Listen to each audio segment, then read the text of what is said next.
Саламатсыңарбы айланайын балдарым. Айып эле таза эле чалбыл эле бойтуп жүрө албайбыз. Зажигательный балдар келет кейдечи. Алар менен ошондой энергия менен ойноп беришиң керек да. Келип Аяз ата сиз аябай шустрый турбайсызбы? Ошентип бир тарыхтан берген агайыбыз Аяз ата болуп чыгыптыр.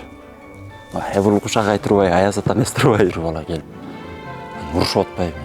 Аяз ата сиз калпачы экенсиз. Баладай эле болуп өскөнү жакшы го дейм. Анан таза эле такап эле бул Аяз ата эмес. Анан ал жок. Эми бул жөн эле жаңы жылдык оюн жок. Тура эле Аяз ата жок. Бирок эми мындай бир майрамдайм баланын көңүлүн көтөрүп деле койгон оңго дейм.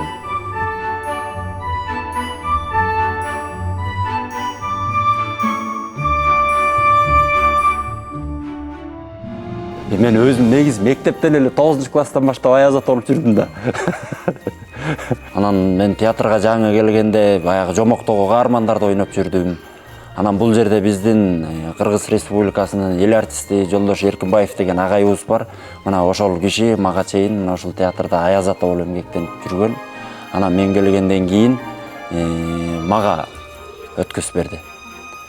Ошол агайдын батасы менен азыркы убакка чейин балдарга Аяз ата болуп жүрөбүз.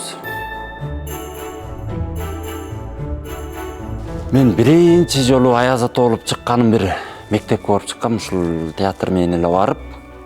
Анан ушул жана башында айтып өткөн агайыбыз бир аз сыркоолоп калгандыгына байланыштуу, анан мени чыгарып. Анан мен баягы эми беркинде жомоктогу каармандарды ойноп, клоундарды ойноп жүрүп көнүп калгам деп, бат кыймылдап. Анан ошондой эле чыгып ойной бериптирмин мен Аяз ата. Анан бүткөндөн кийин ойноп бүткөндөн кийин анан ошол мектеп мугалимдери эле келип Аяз ата сиз аябай шустрый турбайсызбы? Жеңил турбайсызбы? Сиз балдар менен кошо өзүңүз секирип бийлеп жүрөсүз го деп. Ошондой болгонбуз.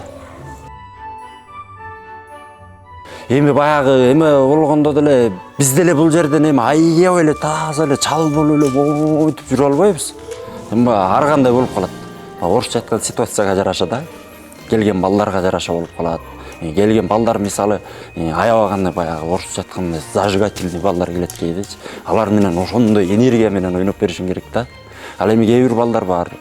Баягы мындай бизде деле болот го мындай ичиндеги өзүнүн оюн айта албай, уялчаак балдар бар го. Ошондой балдар келет. Эми аларга чыгып эле секирип ойной берсең дагы туура эмес да.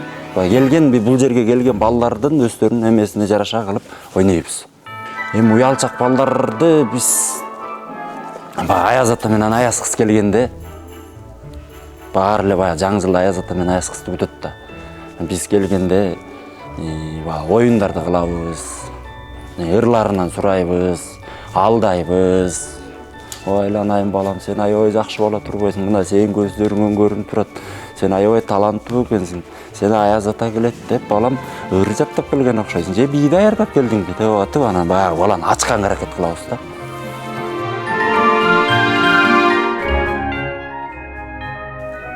Былтыр бир эмеге садикке барып, бала бакчага барып, ошол жерде бир бала келип, урушуп атпайбы? Аяз ата сиз калпачы экенсиз деп. Ой, эмнеге? Десем, мен деген сизге кат жазгам дейт. Мага игрушка оюнчук алып келип бериңиз. Сиз аны алып келип берипсиз го. Жанагы ата-энелер бизге подаркаларын алып келип дайындап берип коет. Ошону мага мындай подарка эмес болчу, мен игрушка деп жазгам. Деп ошол. Эми айланайын балам, мага кат жазгандар көп. Анан мен сага өзүнчө бир белекти алып келсем, бул жактагы сенин досторуң капа болуп калбайбы мага? Сенин досторуң дагы жазбаптыр да мага катты. Анан мен алып келип бермекмин сага. Бирок бул жактагы досторуң капа болбосун деп, баарыңарга чогуу бир окшош белек болсун деп, баарыңарга чогуу бир белек алып келдим. Деп бутулдук, анан башка эмне кылабыз? Каарман катары Аяз ата өзү айтылып тургандай эле, бул улуу киши, аксакал киши, оор басырыктуу киши, салабаттуу киши деп элестетем. Эми бул корпоративде кичине бөлөкчөрөөк болот ал жерде. Анткени Аяз ата чыгып, өзү кошо бийлеп, шоу кылып берет. Ал театрда бул кичине башкачараак болот. Анткени бул жерде баягы жаш балдар менен корпоративдегидей кылып чыгып улунуп бийлей албайсың. Бул жерде мындай оор басырыктуу, салаваттуу болуп, мындай сүйлөгөнүң дагы салаваттуу, саламатсыңарбы айланайын балдарым, кыздарым деп бул ар бир бала менен кызга мындай өзүнчө бирден кайрылып чыкпасаң, балдар түшүнбөй калышы мүмкүн. Биздин театрда эми Аяз Ата болуп чыкканда бул жерде биз бат-бат дагы сүйлөй албайбыз. Биз 1-класста мектепке барганда баягы бизде илгери мектепте мугалимдер эле Аяз Ата болуп койчу эле го. Ошентип бир тарыхтан берген агайыбыз Аяз Ата болуп чыгыптыр. Бул кушак турбай, Аяз Ата эмес турбай. Анан ошондон кийин менде эме жок болуп калган да ошелчи. Эми баладай эле болуп өскөнү жакшы го дейм.